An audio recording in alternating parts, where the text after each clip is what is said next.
ఓం నమో వెంకటేశాయ.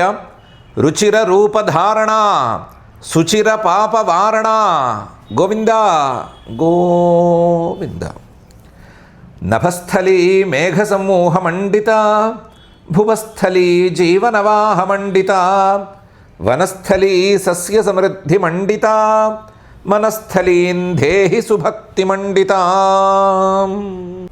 అని ఘనడంబర గగనాంబుద వసనాంబర ఇవ సుందరుడైన శ్రీనివాస పరమాత్మని భక్తిగా ప్రార్థించుకుంటూ శ్రీశుకుల వారు ఉపదేశం చేసిన శ్రీమద్భాగవత మహాగ్రంథం యొక్క అధ్యయన కార్యక్రమాన్ని మనం ప్రారంభించుకుందాము. యథాప్రకారం ప్రార్థనా శ్లోకాలను చదువుకుని మంగళాచరణం చేసుకుందాము. శ్రీ గణేశ ప్రార్థన. నమామి దేవం గణనాథమీశం విఘ్నేశ్వరం విఘ్న వినాశదక్షం భక్తార్తిహం భక్త విమోక్షదీక్షం విద్యాప్రదం వేద నిదానమాద్యం. శ్రీ గురు ప్రార్థన. గురుర్బ్రహ్మ గురుర్విష్ణు గురుర్దేవో మహేశ్వర గురుః సాక్షాత్ పరం బ్రహ్మ తస్మై శ్రీ గురవే నమః. శ్రీనివాస ప్రార్థన. సంప్రాప్తి హేతు తపసే సంసృతేస్తాపసాయ చ సంపూజ్యమాస తపసే శ్రీనివాసాయ తే నమః. అథ సంకల్పః.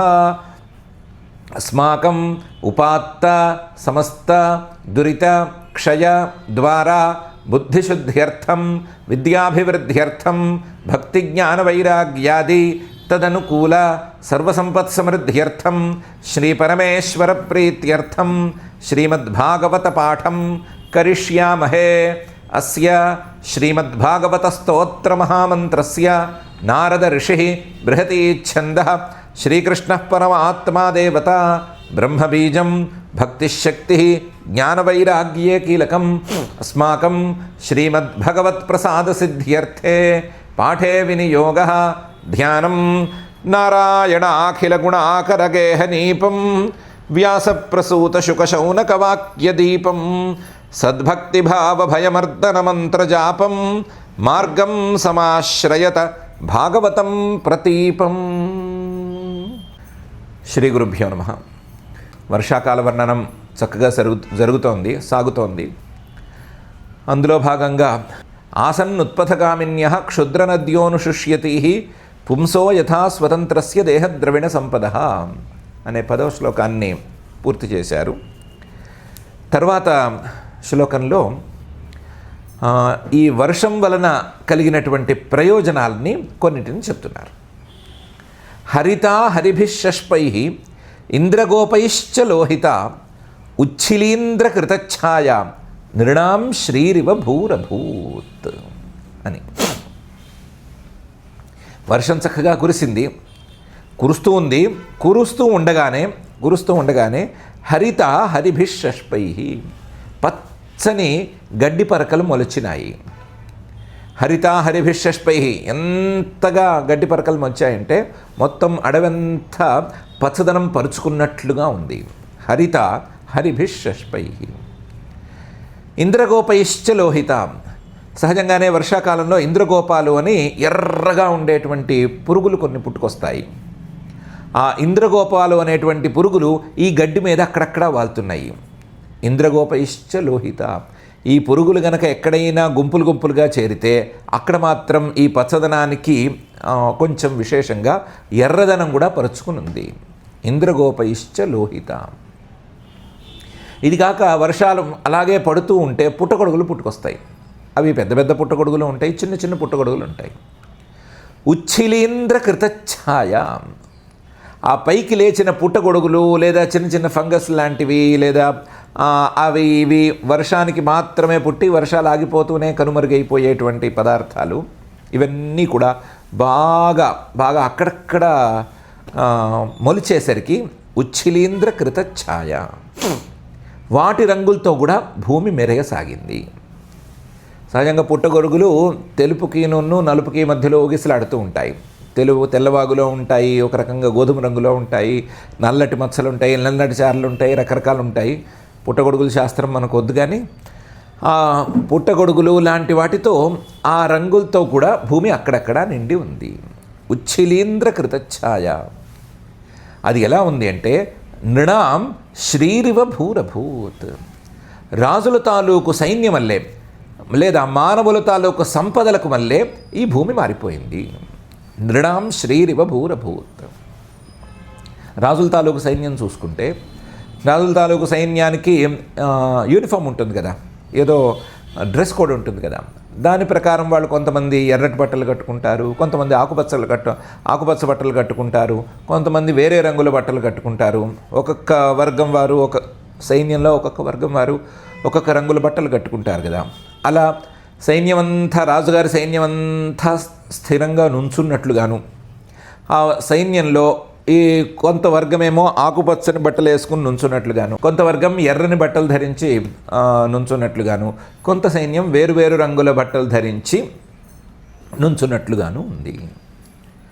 హరిత హరిభిషష్పై ఇంద్రగోపైశ్చ లోహిత ఉచ్ఛిలీంద్రకృతఛాయ నృణాం శ్రీరివ భూరభూత్. మానవుల సంపదలను కూడా చెప్పుకోవచ్చు. మానవుల సంపదలు ఒకప్పుడు పచ్చగా కళకళలాడుతూ ఉంటాయి, ఒకప్పుడు ఎర్రగా డేంజరస్గా ఉంటాయి, ఒక్కొక్కప్పుడు రకరకాల రంగుల్లో ఉంటాయి, రకరకాలుగా ఉంటాయి.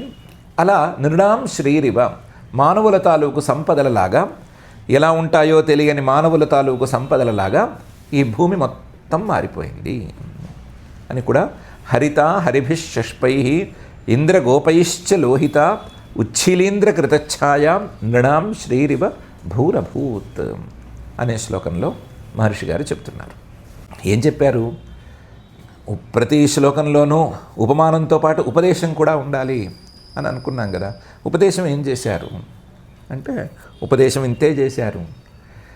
రాజుల సైన్యం కానీ, మానవుల సంపదలు కానీ, ఏదో పైనుంచి వర్షం వస్తే, పైనుంచి భగవంతుడు అనుగ్రహిస్తే, పైనుంచి భగవంతుడు వారు చేసుకున్నటువంటి కర్మలకు ఫలితాలని అనుగ్రహించటం అనేది చేస్తే అప్పుడప్పుడు పచ్చగా కళకళలాడుతూ ఉంటుంది. దాన్ని నమ్మి మోసపోనక్కర్లేదు. ఈ వర్షం ఆగిపోతే, ఈ నీటి ప్రవాహం తగ్గిపోతే ఈ గడ్డి దానంతట అదే ఎండిపోతుంది. ఇంతకుముందు అలాగే ఎండలేదా? ఎండిపోతుంది. ఆ ఇంద్రగోపాలు ఎక్కడి నుంచి వచ్చాయో, ఎక్కడికి పారిపోయో తెలియవు. ఆ ఎర్రటి పురుగులు మళ్ళీ కనిపించవు, వర్షాకాలంలో తప్ప వేరే కాలాల్లో కనిపించవు. ఎక్కడ దాక్కున్నాయో అర్థం కావు. పుట్టగొడుగులు ఇలాంటి వాటికి సమస్య లేదు, మళ్ళీ అవి కనిపించవు. మళ్ళీ ఆ తడి, ఆ వర్షం తాలూకు నిలకడ ఇవి ఉంటే కానీ ఆ పుట్టగొడుగులు రావు. కాబట్టి భగవంతుడు అనుగ్రహం ఉన్నంత వరకు ఈ సైన్యాలు, సంపదలు ఇవన్నీ వస్తాయి. ఆ అనుగ్రహం అనేటువంటి వర్షం ఆగిపోతే వీటికి యొక్క ఉనికి అనేది ప్రశ్నార్థకం అవుతుంది. వాటిని నమ్మి ఉండకూడదు. ఏంటి, పచ్చగడ్డి పరుచుకున్నట్టుంది, పచ్చని తివాచీని పరుచుకున్నట్టుంది, ఇలాంటి వాటిని నమ్మకూడదు. భగవంతుడి అనుగ్రహాన్ని నమ్ముకోవచ్చు అనే విషయాన్ని లీలగా ఉపదేశం చేశారు. నృణాం శ్రీహి, మానవుల యొక్క సంపదలన్నీ తాత్కాలికాలు. అవి ఒకప్పుడు కనిపిస్తాయి, ఒకప్పుడు కనిపించవు. ఉన్నాయి అనిపిస్తుంది, ఒకప్పుడు లేవనిపిస్తుంది. కానీ భగవంతుడి యొక్క అనుగ్రహం కోసం గనక పాకులాడితే అది ఎప్పుడూ శాశ్వతంగా స్థిరంగా ఉంటుంది. దాని ప్రకారం ఈ సంపదలు శాశ్వతంగా స్థిరంగా ఉంటాయి అనుకుంటే అనుకోవచ్చు. కానీ శాశ్వతంగా స్థిరంగా ఉండేది భగవంతుడి అనుగ్రహం అనుకుని దానికోసం ప్రయత్నం చేసుకోవడం మేలు అని చెప్పారు. హరిత హరిభిషష్పై ఇంద్రగోపైశ్చ లోహిత ఉచ్ఛిలీంద్రకృతఛాయ నృణాం శ్రీరివ భూరభూత్ అని. వర్షం వస్తే వట్టి అడవికే వస్తుందా? కాదు కదా. వర్షం తాలూకు లాభాలు కేవలం అడవికి మాత్రమే చెందుతాయా? కావు కదా. వర్షాల తాలూకు ఫలితాలు గ్రామాలకు కూడా చేరుతాయి కదా. వర్షాల తాలూకు ఫలితాలు మనుషులు నివాసం ఉండేటువంటి ప్రాంతాలకు కూడా చెందుతాయి కదా. ఆ ఫలితాలని పై శ్లోకంలో కొంచెం విచిత్రంగా ఉండేటువంటి శ్లోకంలో చెప్తున్నారు. క్షేత్రాణి సస్య సంపద్భిః కర్షకాణాం ముదందదు ధనినాముపతాపంచ దైవాధీనమద అజానతాం అని. క్షేత్రాన్ని, పొలాలన్నీ కూడా ఈ నీరు చక్కగా పారటంతో, నీరు చేరటంతో సస్య సంపదలతో నిండి ఉన్నాయి. క్షేత్రాన్ని సస్య సంపద్భిః. ఎప్పుడైతే సస్య సంపత్తులు, నీళ్లు బాగా వచ్చినాయి, నీళ్ళలోంచి మొలకలు వచ్చినాయి, మొలకలు పెరుగుతున్నాయి, ఎటు చూసినా సరే పచ్చని పైరులు అలంకునున్నాయి అంటే కర్షకాణాం ముదందదుః. అంతవరకు వర్షం వస్తుందేమో అనే ఆశతో ఈ భూమిని దున్ని పెట్టారు కదా కృషి వలలు, వ్యవసాయం చేసేటువంటి వాళ్ళు చాలా సంతోషపడ్డారు. వాళ్ళు చేసినటువంటి పనికి ఫలితం వచ్చింది అనే సంతోషం వాళ్ళ మనసుల నిండా ఉంది. దాంతో ఈ పైర్లు, ఈ వర్షం తాలూకు ప్రభావంగా పైకొచ్చినటువంటి పైర్లు వాళ్ళకి చక్కటి సంతోషాన్ని ఇచ్చాయి. కర్షకాణం ముదందదు ధనినాం ఉపతాపంచ. ధనవంతులకి ఉపతాపంచ కొంచెం బాధను కలిగించిన మాట కూడా వాస్తవం. ఎందుకు ఏంటి అని మనం లోతుల్లోకి వెళ్ళొద్దు, బాగుండదు. ధనినాం ఉపతాపంచ. ఈ పైర్లు సస్యాలు బాగా వచ్చేసరికి వీళ్ళు కూడా ఈ సంవత్సరం పంటలు బాగా పండించేసేసుకుని వీళ్ళు కూడా ధనవంతులైపోతే మనతో సమానంగా అయిపోతారు అని కొంతమంది అయినా బాధపడ్డారు. ధనినాం ఉపతాపంచ. వాళ్ళకి తెలిసిపోయింది ఈ సంవత్సరం పంటలు పండినాయి, మనతో సమానంగా అందరూ లాభవంతులైపోతారు అని తెలిసిపోయింది. దాంతో వాళ్ళు కొంచెం బాధపడ్డమాట వాస్తవం. ధనినాం ఉపతాపంచ. ఎందుకు బాధపడ్డం? వాడి పొలంలో వాడి విత్తనాలు మొలకెత్తితే వీళ్ళెందుకు బాధపడటం అంటే దైవాధీనం అజానతాం. ఇదంతా కూడా దైవాధీనం అని వాళ్ళకి తెలియదు కదా. దైవాధీనం ఒకప్పుడు వర్షం రావచ్చు, ఒకప్పుడు వర్షం రాకపోవచ్చు. దైవాధీనం ఒకప్పుడు ఆ వర్షం పారి ఈ పొలానికి చేరచ్చు, ఒకప్పుడు చేరకపోవచ్చు. దైవాధీనం ఒకప్పుడు నీరు ఎక్కువైపోవచ్చు, ఒకప్పుడు నీరు తక్కువైపోవచ్చు. దైవాధీనం ఒకప్పుడు నీరు సరిగ్గా ఉండొచ్చు, ఆ సరి అయిన నీటిలో విత్తనాలన్నీ చక్కగా మొలకెత్తచ్చు, ఆ మొలకెత్తిన విత్తనాలన్నీ సరిగ్గా పెరిగి పండుతూ ఉండొచ్చు. ఇదంతా దైవాధీనమే కదా. దైవాధీనం ఒకప్పుడు ఈ సస్యాలు బాగా పెరిగి పంటలు బాగా పండి వాళ్ళు కూడా, కర్షకులు కూడా మంచి ధనవంతులు అవ్వచ్చు. దాని మార్కెట్లో దానికి వాల్యూ బాగా వస్తే వాళ్ళు కూడా ధనవంతులు అవ్వచ్చు. దైవాధీనం ఒకప్పుడు కాకపోవచ్చు. దైవాధీనం తమ దగ్గర ఉండేటువంటి సంపదలు శాశ్వతం అవ్వచ్చు, శాశ్వతం కాకపోవచ్చు. తాము చూస్తూ ఉండగానే పోవచ్చు, తాము చూస్తూ ఉండగానే పెరగచ్చు, ఏమైనా కావచ్చు కదా. కాబట్టి ఇలాంటి విషయాల్లో, దైవాధీనమైనటువంటి విషయాల్లో ఎవరు బాధపడకూడదు. కానీ వీళ్ళకి తెలియదు కదా. అందువల్ల దైవాధీనం అజానతాం ధనినాం ఉపతాపంచ దదుహు. ఈ ధనవంతులకి కొంచెం బాధను కలిగించినాయి. అంతమందికి కాదు, కొంతమందికి బాధను కలిగించినాయి అని చెప్తున్నారు. క్షేత్రాణి సస్య సంపద్భిః కర్షకాణాం ముదందదుః ధనినాం ఉపతాపంచ దైవాధీనం అజానతాం అని. ఎందుకు ఇలాంటి శ్లోకం పెట్టారు? ఎందుకు? క్షేత్రాణి సస్య సంపద్భిః కర్షకాణాం ముదందదుః బాగుంది, చక్కగా వెళ్ళిపోయింది. ఈ ధనినాం ఉపతాపంచ దైవాధీనం అజానతాం అనేది వర్షాకాలానికి సంబంధించింది కాదు కదా, అది జనరల్ ఇష్యూ కదా. దాన్ని వేరుగా చెప్పాలి కదా. ఎందుకు దీంట్లో కలిపి చెప్పారు అంటే, చెప్పదలుచుకున్న విషయం ఈ వర్షాకాల వర్ణనం ప్రధానం కాదు అనుకున్నాం కదా, లోపల వేరే అంశం ఉంది అనుకున్నాం కదా, దాన్ని చెప్పడం కోసం చెప్పారు. అసలు ఆ అర్థంలోకి వెళితే ఈ అర్థంతో సంబంధమే లేకుండా ఉంది. ఎలా ఉంది?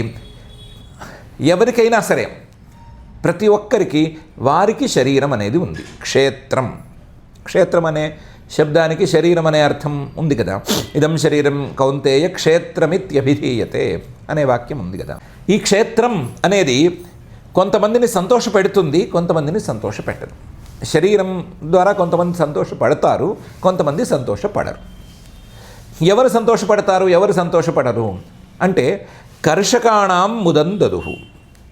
ఎవరైతే ఈ శరీరంలో ఉండి కృషి చేస్తారో వాళ్ళు సంతోషపడతారు. శరీరంలో ఉండి ఏ రకంగా కృషి చేస్తారు? ఇంద్రియాలను ఎలా నిగ్రహించుకోవటం, లేదా శరీరాన్ని ధర్మానికి ఎలా మలుచుకోవటం, ఈ శరీరంతో ధర్మాన్ని ఎలా ఆచరించటం, ఇంద్రియాలని ఎలా నిగ్రహించుకోవటం, మనస్సుని ఎలా ఏకాగ్రం చేసుకోవటం అనే కృషి ఎవరైతే చేస్తారో వాళ్ళు సంతోషపడతారు. వాళ్ళు కూడా సాధన చేసేటప్పుడు సంతోషపడతారు అని చెప్పడం కష్టం. సాధన ఎప్పుడూ సంక్లిష్టంగానే ఉంటుంది. ఈ సృష్టి నియమాల్లో అది ఎందుకు వచ్చిందో కానీ సాధన అనేది ఎప్పుడూ సంక్లిష్టంగా ఉంటుంది, ఫలితం అనేది ఆనందకరంగా ఉంటుంది. సో వాళ్ళకు కూడా సస్య సంపద్భిః, ఎప్పుడైతే మొలకెత్తిన పైరు లాంటి ఫలితం అనేది కనిపించిందో, సస్యం అనేది మొత్తం పంట పండిపోక్కర్లా, విత్తనం మొలకెత్తినా చాలు, అమ్మయ్య అయిపోయింది, నేను దుక్కిన దానికి, నేను దున్నిన దానికి, ఇంతకాలం ఎదురు చూసిన దానికి ఫలితం వచ్చింది అని సంతోషపడటం ప్రారంభిస్తాడు రైతు.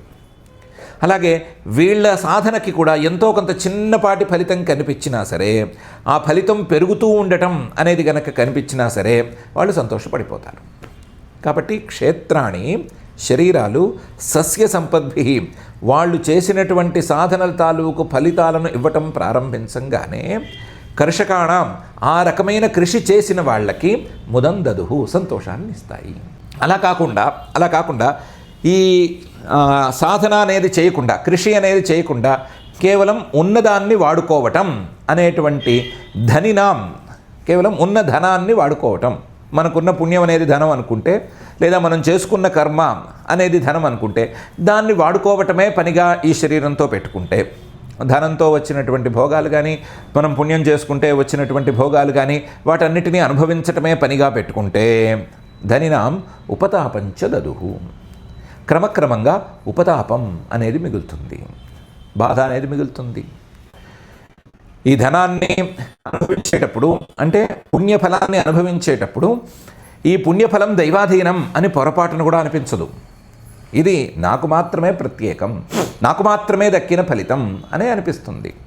దైవాధీనం అజానతాం, దైవం ఎప్పుడో చేసుకున్నటువంటి కర్మాది, ఆ కర్మ కాస్త ఖర్చు అయిపోతోంది, పుణ్యం మొత్తం కరిగిపోతోంది అనే మాట అనిపించదు. దైవాధీనం అజానతాం, నా సామర్థ్యమే ఇది అని క్రమక్రమంగా అనిపిస్తుంది. కానీ ఈ పుణ్యం కరిగిపోను, శరీరంలోని బలం తరిగిపోను, అయ్యో ఈ శరీరంతో నేనేం సాధించాను ఇన్నాళ్ళు, ఈ శరీరమా అశాశ్వతంగా ఉంది, ఈ శరీరమా బలం లేకుండా దుర్బలంగా ఉంది, ఈ శరీరంతో ధర్మం చేయలేదు, దానం చేయలేదు, పుణ్యం చేయలేదు, పుణ్యకార్యం లేదు, సాధన లేదు, ఒక యోగ సాధన లేదు, ఒక ఉపాసన లేదు, ఏమీ లేదు, ఇప్పుడు కూర్చుని వింటుంటే ఏమీ చేయలేని పరిస్థితి. ఇలాంటి పరిస్థితితో నేనెందుకు ఈ శరీరాన్ని పాడు చేసుకున్నాను అని కేవలం అనుభవించటమే పనిగా పెట్టుకున్న వారికి ఎప్పటికో ఒకప్పటికి అనిపించే అవకాశం ఉంది అని మనం అంటున్నాము. ధనినాం ఉపతాపంచ దదుహు ఇస్తుంది అంటున్నారు మహర్షి గారు. మనం అవకాశం ఉంది అని ఎందుకు కలుపుకుంటున్నామంటే అప్పుడు కూడా ఈ అభిప్రాయం లేకపోతే చేసేదేమీ లేదు అని అనుకోవటానికి. కాబట్టి ధనినాం ఉపతాపంచ దైవాధీనం అజానతాం, ఏ కృషి చేయకుండా శరీరంతో భోగాలను అనుభవించడమే పనిగా పెట్టుకుంటే ఎప్పటికో ఒకప్పటికి బాధ అనేది మిగలచ్చు. అలా కాకుండా ఇప్పుడు కష్టపడుతూ, శరీరాన్ని కష్టపెడుతూ అవసరమైతే కొంతమేరకైనా సరే కృషి చేసే మాట అయితే, సాధన చేసే మాట అయితే దాని తాలూకు ఫలితాలని సంతోష పెడతాయి, దాని తాలూకు తప్పకుండా ఫలితాలు వస్తాయి, దాని తాలూకు ఫలితాలు తప్పకుండా వస్తాయి, అవి తప్పనిసరిగా సంతోష పెడతాయి అనే విషయాన్ని సూచనప్రాయంగా వెల్లడించడం కోసం ఈ రకంగా అక్షరాల్ని వేసినట్లు కనిపిస్తోంది. క్షేత్రాణి సస్య సంపద్భి కర్షకాణాం ముదందదుహు ధనినాం ఉపతాపంచ దైవాధీనం అజానతాం అని అందుకోసమే రెండో భాగాన్ని పెట్టారు. అయితే ఇంకొంచెం లోతుల్లోకి వెళ్ళి చూసుకోవచ్చు.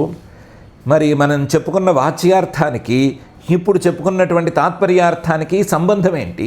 సంబంధం లేకపోతే ఇది వేరే అర్థాన్ని, అది వేరే అర్థాన్ని చెప్తే తీర్థానికి తీర్థం, ప్రసాదానికి ప్రసాదం అన్నట్లుంటే ఏం ఉపయోగం అనేది కూడా చూసుకోవచ్చు. చూసుకుంటే ఎలాగైతే కృషి చేసి, అంటే వ్యవసాయం చేసి దున్ని నీటి కోసం ఎదురు చూసి నీరు వచ్చిన తర్వాత దాన్ని నిలబెట్టిన తర్వాత అందులో విత్తనాలేసిన తర్వాత మొలకెత్తేంత వరకు చేసుకోవాల్సిన జాగ్రత్తలన్నీ చేసుకుని మొలకలు చూసి సంతోషపడటం అనేది కృషివలుల తాలూకు లక్షణం.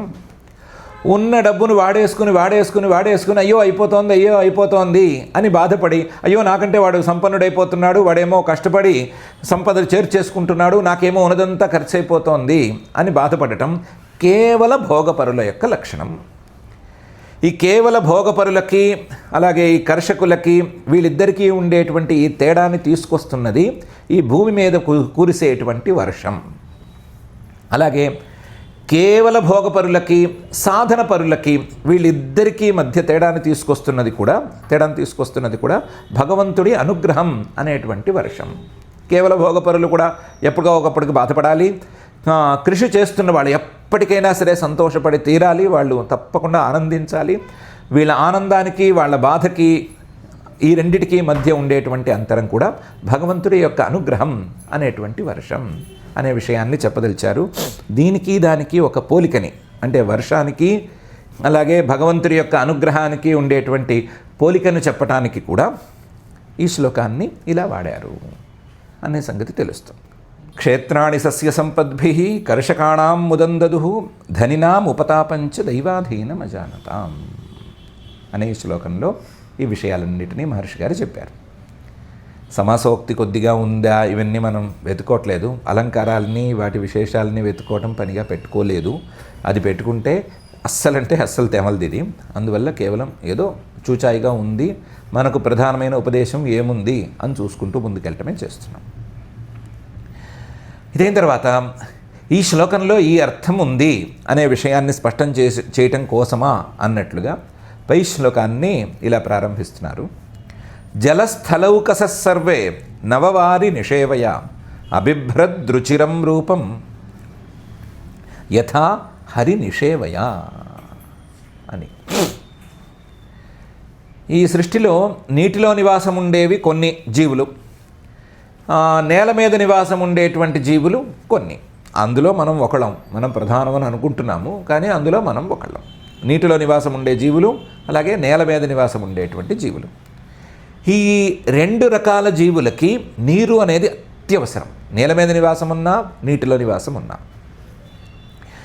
ఈ అవసరమైనటువంటి నీరు వర్ష రూపంలో పడేసరికి జలస్థలౌకస సర్వే, నీటిలో నివాసం ఉండేటువంటి జీవులు, అలాగే నేల మీద నివాసం ఉండేటువంటి జీవులు, మానవుడు మొదలైనటువంటి జీవులు అందరూ కూడా, అన్నీ కూడా పోని నవవారి నిషేవయ, ఈ కొత్త నీటిని రుచి చూడటం ద్వారా అబిభ్రద్రుచిరం రూపం, కొత్త రూపాన్ని, కొత్త సంతోషకరమైనటువంటి రూపాన్ని, సంతోషంతో నిండిన లేదా పుష్టి కలిగించుకున్నటువంటి రూపాన్ని ధరించినాయి. అబిభ్రద్రుచిరం రూపం. మనుషులైతే ఈ నీటిని ప్రత్యక్షంగా రకరకాలుగా అనుభవిస్తారు, రకరకాలుగా పరోక్షంగా కూడా అనుభవిస్తారు. ప్రత్యక్షంగా వర్షం పడుతున్నప్పుడు అందులో తడిసి అనుభవించవచ్చు, అది ఎక్కువ కాలం సాగదు.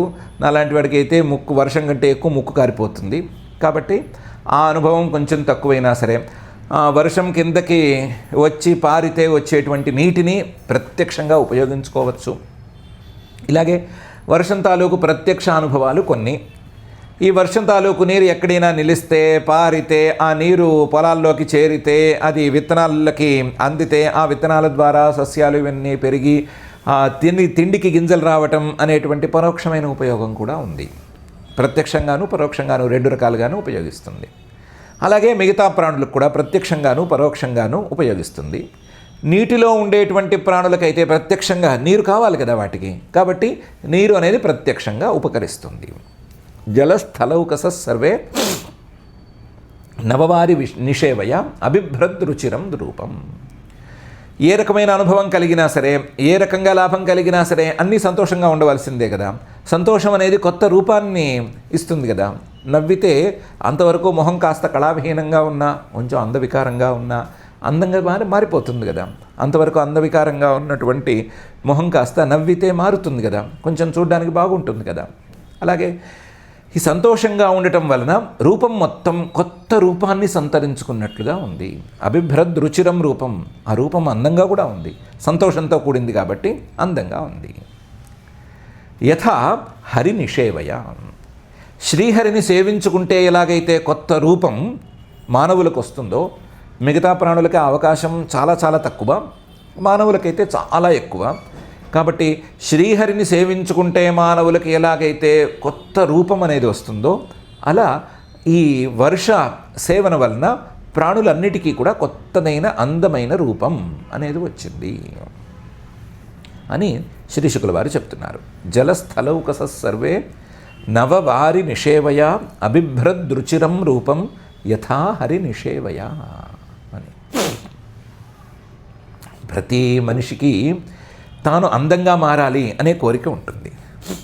అందంగా మారాలి అనే మనిషి కోరికకి చిహ్నం అద్దాల వ్యాపారం. అద్దాలు బాగా అమ్ముడవుతున్నాయి అంటే దాని అర్థం ఏంటి? ఆ అద్దంలో మొహం చూసుకునే వాళ్ళు పెరిగారు.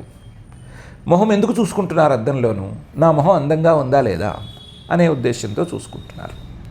అంటే ప్రతి మనిషికి అందంగా ఉండాలి అనే కోరిక ఉంది. అందంగా ఉండటం అనేది ఒక కోణం, నేను బాగుండాలి అనేది రెండవ కోణం. ఆ బాగుండటం భౌతికంగా బాగుండాలి, మరొక రకంగా కూడా బాగుండాలి. నా రూపం, నా ఆకృతి చాలా అందంగా ఉండాలి అని ప్రతి మనిషికి కోరిక ఉంటుంది.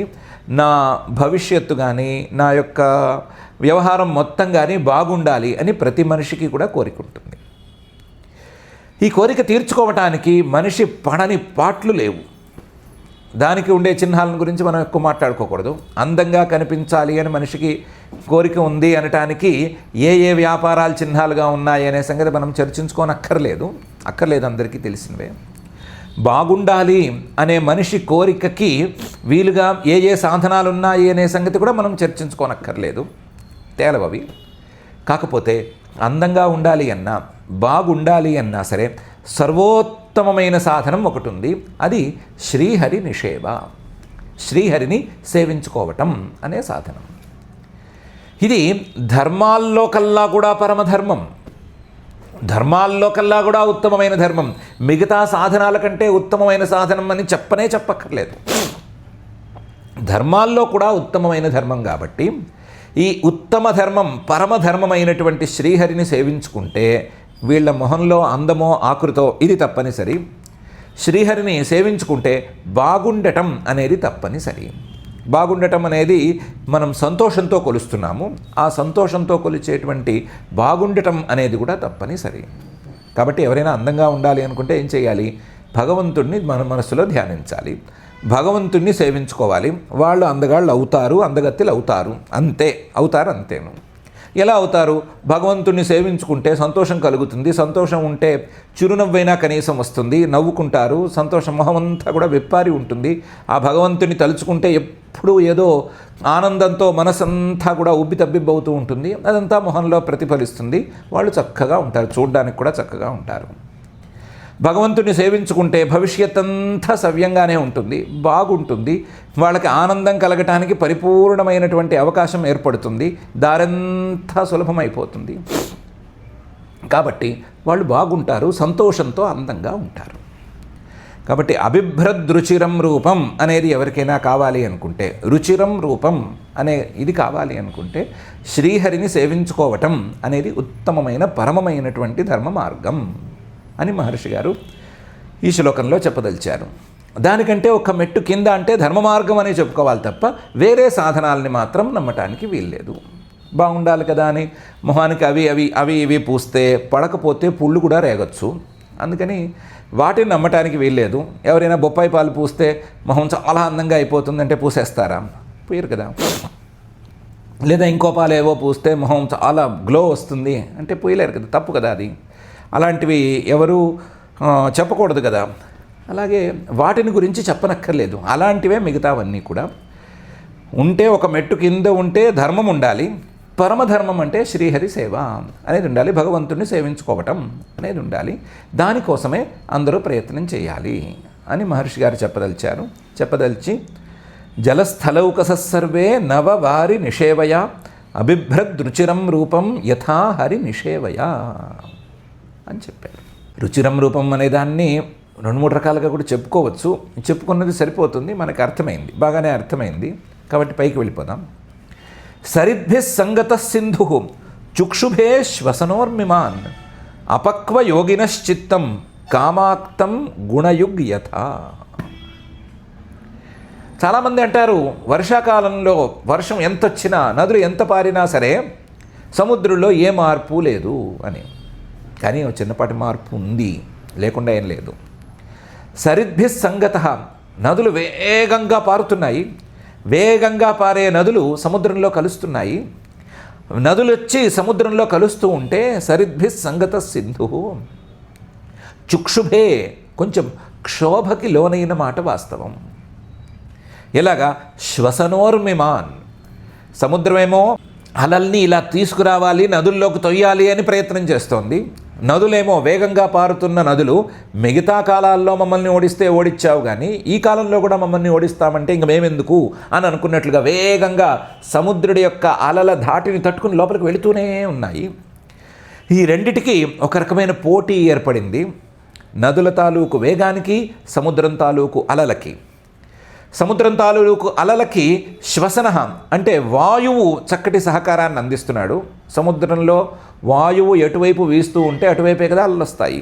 కాబట్టి శ్వసన ఊర్మిమాన్, సముద్రుడు వాయు సహకారంతో పోరాడుతున్నాడు, నదులేమో నీటి సహకారంతో వేగ సహకారంతో అవి కూడా పోరాడుతున్నాయి. దాంతో ఆ నదీ సాగర సంగమంలో కాస్త సంక్షోభం అనేది కనిపిస్తోంది.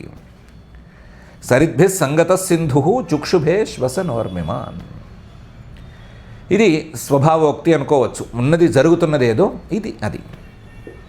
కానీ చూడ్డానికి ఎలా ఉంది అంటే అపక్వయోగినశ్చిత్తం కామాక్తం గుణయుగ్యథ. అపక్వయోగి ఇంకా యోగ సాధన అనేది పరిపక్వ దశకి చేరుకోలేదు, అంత స్థాయిలో సాధన చేయలేదు, సాధన ఇంకా అంత సమకూరలేదు.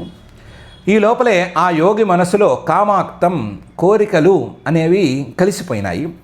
కోరికలతో ఈ యోగి తాలూకు మనసులో ఒక చిన్న పొర ఏర్పడింది. కామాక్తం, కామంతో ఆ పొరంతా నిండిపోయింది, మనసులోని పొర నిండిపోయింది. గుణయుక్, ఈ గుణాల తాలూకు ప్రభావాలైనటువంటి విషయాలు, ఆ విషయాలతో యోగి మనస్సు కాస్తంత కలుషితమైంది. అప్పుడు ఏమవుతుంది అంటే ఆ యోగి మనస్సు, ప్రశాంతంగా ఉండవలసిన మనస్సు సంక్షోభానికి లోనవుతుంది.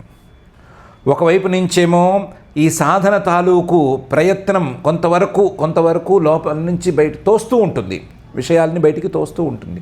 సముద్రంలోని అలలు వాయువు సహకారంతో నదీ జలాల్ని అడ్డుకున్నట్లుగా కొంతవరకు ఈ ప్రయత్నం అనేది తోస్తూ ఉంటుంది, బయటికి తోసేస్తూ ఉంటుంది.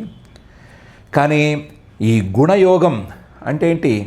గుణాల తాలూకు ప్రభావాల మీద పెంచుకున్నటువంటి ఆసక్తి, ఆ ఆసక్తి సంగాత్ సంజాయతే కామః అని చెప్పుకున్నప్పుడు ఉన్న సంగం లేదా ఆసక్తి, ఆ ఆసక్తి ద్వారా వచ్చినటువంటి కామం, ఈ రెండూ కూడా నదీ వేగంలాగా ఈ ప్రయత్నాన్ని అడ్డుకుంటూ ఉంటాయి. ఒకవైపు మనస్సుని శాంతపరుచుకునేటువంటి సాధన పనిచేస్తోంది, మరొక వైపు మనస్సుని కల్లోలపరిచేటువంటి విషయాల వాసనలు, విషయాల మీద కోరికలు, ఆ విషయాల మీద ఆసక్తులు, ఇవన్నీ కూడా పనిచేస్తున్నాయి. ఈ దాడి చేస్తుంటే ఈ దాడిని తట్టుకోవటం, ఈ దాడిని అడ్డుకోవటం ఆ యోగికి ఎంత కష్టంగా ఉంటుందో, యోగి మనస్సు ఎంత సంక్షోభానికి గురవుతుందో అంత సంక్షుబ్ధంగా ఈ సముద్రం ఉంది అని చెప్తున్నారు. అపక్వయోగినశ్చిత్తం. కాకపోతే పరిపక్వత వస్తే, సాధన గనక పూర్తిగా సమకూరితే అసలు అలాంటి యోగి దీన్ని రానివ్వడు, లోపలికి మనసులోకి రానివ్వడు. ఈ గుణ విషయాల్ని మనసులోకి రానివ్వడు, వాటి మీద కోరికల్ని రానివ్వడు, వచ్చిన వాటిని వచ్చినట్లుగా ఎడంకాలతో తన్ని బయటికి పారేస్తూనే ఉంటాడు. కాబట్టి పక్వయోగికి, పరిపక్వ దశకు చేరుకున్న వాడికి ఈ ఇబ్బంది ఉండదు, కానీ అపక్వయోగికి మాత్రం ఈ ఇబ్బంది ఉండనే ఉంటుంది. అపక్వయోగినశ్చిత్తం కామాక్తం గుణయుక్ యథా. ఎలాగైతే సరిత్ సంగంతో అంటే నదులు సంగమించటంతో, నదులు చేరటంతో సముద్రంలో సంక్షోభం అనేది ఏర్పడుతుందో, ఎప్పుడూ ఊర్ములతో, ఎప్పుడు అలలతో తనలోకి చేరే ప్రతి వస్తువుని బయటికి నెట్టేటువంటి సముద్రుణ్ణి కూడా ఈ నదీ సంగమం అనేది కాస్తంత ఇబ్బంది పెడుతుందో, కలవర పెడుతుందో, అలాగే అపక్వయోగి యొక్క చిత్తం కూడా సాధన తాలూకు బలంతో విషయాల్ని బయటికి తోసే ప్రయత్నంలో ఉండేటువంటి అపక్వయోగి చిత్తం కూడా కామాలు లేదా ఆ కామాల తాలూకు మూలాలైనటువంటి విషయాసక్తులు గనక చేరితే తప్పనిసరిగ్గా సంక్షుబ్ధమైపోతుంది అనే విషయాన్ని ఈ శ్లోకంలో చెప్పారు. సరిద్భి సంగత సింధు చుక్షుభే శ్వసనోర్మిమాన్ అపక్వయోగినశ్చిత్తం కామాక్తం గుణయుగ్యథ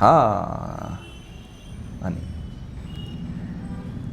అయితే ఉపమానం బాగుంది, ఉపదేశం ఏముంది అంటే యోగ సాధనలో కూర్చున్నవారు పొరపాటును కూడా కామవాసనలను మనసులోకి రానివ్వకూడదు. ఆ కామవాసనలకు కారణమైనటువంటి విషయ సంఘాలను మనసుల్లోకి తెచ్చుకోకూడదు. విషయాలతో సంబంధాలని, ఆసక్తుల్ని పెంచుకోకూడదు. దాని ద్వారా కామాలని, వాటి వాసనల్ని పని చేయనివ్వకూడదు. అలా గనక చేసినట్లయితే మనస్సు సంక్షోభానికి గురి అవ్వటమే తప్ప మనశ్శాంతి కోసం, మనస్సుని ఏకాగ్రపరుచుకోవటం కోసం చేసేటువంటి సాధన అనేది ఫలితాన్ని ఇవ్వలేదు అని చెప్పదలుచుకున్నారు. అందుకని అపక్వయోగులు ఎవరైనా ఉంటే యోగ పరిపక్వ దశ వచ్చేంత వరకు చాలా జాగ్రత్తగా ఉండాలి అని చెప్పదలుచుకుని అపక్వయోగినశ్చిత్తం కామాక్తం గుణయుగ్యథ అనేటువంటి భాగంలో ఓ చిన్న ఉపదేశం కూడా చేశారు. అయితే ఇది యోగ సాధకులకు కదా, అపక్వ యోగ సాధకులకు కదా, మాకు చెల్లవు, మాకేమి యోగ సాధన లేదు కాబట్టి మాకేం చెల్లదు అని ఎవరైనా పొరపాటున అనుకోబోతారేమో. అలా ఏమీ లేదు. యోగ సాధన మొదలుపెట్టిన వాడి పరిస్థితే ఇదైతే, యోగ సాధన మొదలుపెట్టి దాన్ని పూర్తిగా పరిపాక దశకి తెచ్చుకోలేక మనస్సుని సంక్షోభపరుచుకునేవాడి పరిస్థితే ఇలా ఉంటే, మనస్సుని సంక్షోభపరుచుకుంటూ ఉంటే మిగతా వాళ్ళ యొక్క మానసిక క్షోభను గురించి ఏమని చెప్పాలి? అసలు చెప్పక్కర్లేదు, తెలిసిపోతుంది. కాబట్టి మిగతా వాళ్ళ మానసిక క్షోభలకు కూడా యోగ సాధన చేయకపోవటం కాదు ప్రధానం. దానికి ప్రధానమైన కారణం కామవాసనలు, విషయాసక్తులు, అలాగే కామాలు, ఇవి కారణము. వాళ్ళ మానసిక క్షోభ వీటి వలన కలుగుతోంది కాబట్టి వీటి మీద దృష్టి పెట్టాలి అనేటువంటి విషయాన్ని కూడా మహర్షి గారు ఇందులో చెప్పారు. మాకు వర్తించదు అని సంతోషపడేటట్లుగా దేన్ని వదిలిపెట్టట్లేదు, అన్నీ వర్తించేటట్లు చూడటమే పనిగా పెట్టుకున్నారు. అందరినీ టార్గెట్ చేసుకుని మరీ చెప్తున్నారు. అందువల్ల అపక్వయోగిన చిత్తమే అలా ఉంటే అసలు యోగం లేదు, పక్వం లేదు, ఏమీ లేదు అనే వాళ్ళ చిత్తం ఇంకెలా ఉండాలి? కాబట్టి వాళ్ళు ఇంకా ఎన్ని జాగ్రత్తలు తీసుకోవాలి, వాళ్ళు ఎంత సాధన చేయాలి, వాళ్ళు ఎంత ఆలోచించాలి, వాటన్నిటికీ ఈ వాక్యం ఎలా ఉపయోగపడాలి అనేదే మహర్షి గారు చూస్తున్నారు. ఆ దృష్టిలో కూడా సరిద్భి సంగత సింధు చుక్షుభే శ్వసనోర్మిమాన్ అపక్వయోగినశ్చిత్తం కామాక్తం గుణయుగ్యథ అని అంటున్నారు. ప్రతి చోట ఇది ఒకటి కామన్ అయిపోయింది. ఏమిటో మీకేదో కోరికలు ఉన్నాయి, మీకేదో కామనలు ఉన్నాయి, అవి మంచివి కావు, అవి మీ మనస్సుని క్షోభ పెడతాయి అని చెప్తున్నారు. నిజమేనేమో అని నమ్మాల్సి వస్తోంది. కానీ ఇది పోవటం ఎలా అంటే సమాధానం వెతకపుచ్చుకోవాల్సి వస్తుంది. అంటే అంతేమీ వెతకపుచ్చుకోక్కర్లేదు, పై శ్లోకంలోనే దానికి సమాధానం చెప్తాను అని. గిరయో వర్షధారాభి హన్యమానా న వివ్యథు అభిభూయమానా వ్యసనై యథా ధోక్షజ చేతసః అని పై శ్లోకాన్ని తెర మీదకి తీసుకొచ్చారు. ఈ వర్షాకాలంలో వర్షధారలు పడుతున్నాయి. గిరయ పర్వతాల మీద పడుతున్నాయి. వర్షధారాభి ధారలు కురుస్తున్నాయి. హన్యమానా నిజంగా ఆ వర్షంలో మనం వెళితే ఎవరో వీపు మీద కొట్టినట్టు, నెత్తి మీద కొట్టినట్టు టప టప టప దెబ్బలు తగులుతున్నాయి. గిరయో వర్షధారాభి హన్యమానా. మనం ఎక్కువసేపు వర్షంలో ఉండలేక లోపలికి వచ్చేస్తున్నాం, లేదా సేఫెస్ట్ ప్లేస్ని వెతుక్కుంటున్నాం. కానీ ఆ పర్వతాలకి మాత్రం ఏమవ్వట్లేదు. న వివ్యథు, ఏ బాధ లేదు, ఏం కదలిక లేదు, ఏమీ లేదు. న వివ్యథు, ఉన్నవి ఉన్నట్లుగా అలాగే ఉన్నాయి.